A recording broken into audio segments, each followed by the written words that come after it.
Everybody, want to talk about a 2002 Honda CRV, and I think this also applies to 2003, 2004, 5, and 6. Have a little bit different carb throttle body. So one thing to watch out, these get kind of tired, and so you'll get breakage right here.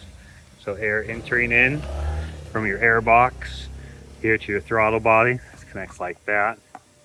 And so keep an eye on that. The other thing is your radiator hoses, right? So this car, they had changed the coolant, but then we can't quite see inside here. They changed the radiator hose, but they never went ahead and you can see how orange that is right there. There it is. But they never changed the coolant, so it just rusted the system out. And that created an issue for me on the car, because what happened was this lower cooling hose thread broke off, right? So what I did on this 2002 is where it comes out of the engine, I just went ahead and got a piece and I looped around it. So I basically bypassed this because I didn't want to, these can be a real hard time to go ahead and get these off.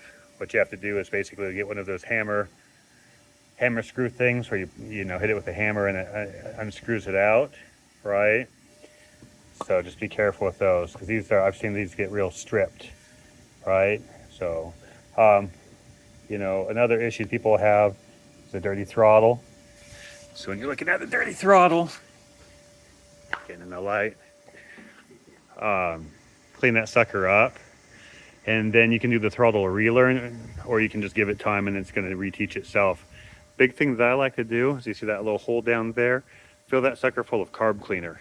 Right, spray that through, because what happens is there's a little, from what I understand, a little butterfly valve here, and so that affects your idle, and so you can have a rough idle or issues with your idle, and by cleaning that out, you know, just spray the hell out of it, you know, and so it goes ahead and comes out here on the other side right there.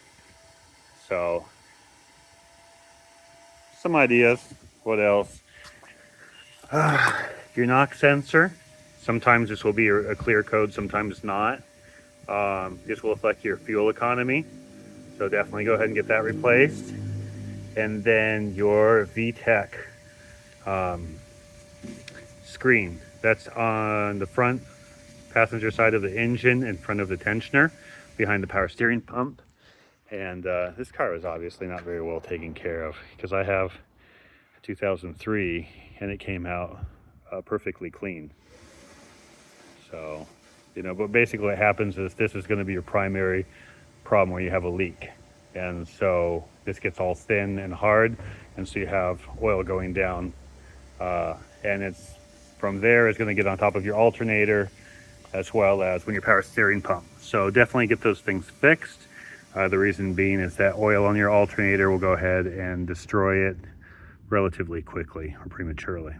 So hope this information helps, and add your little advice in there as well in the comments.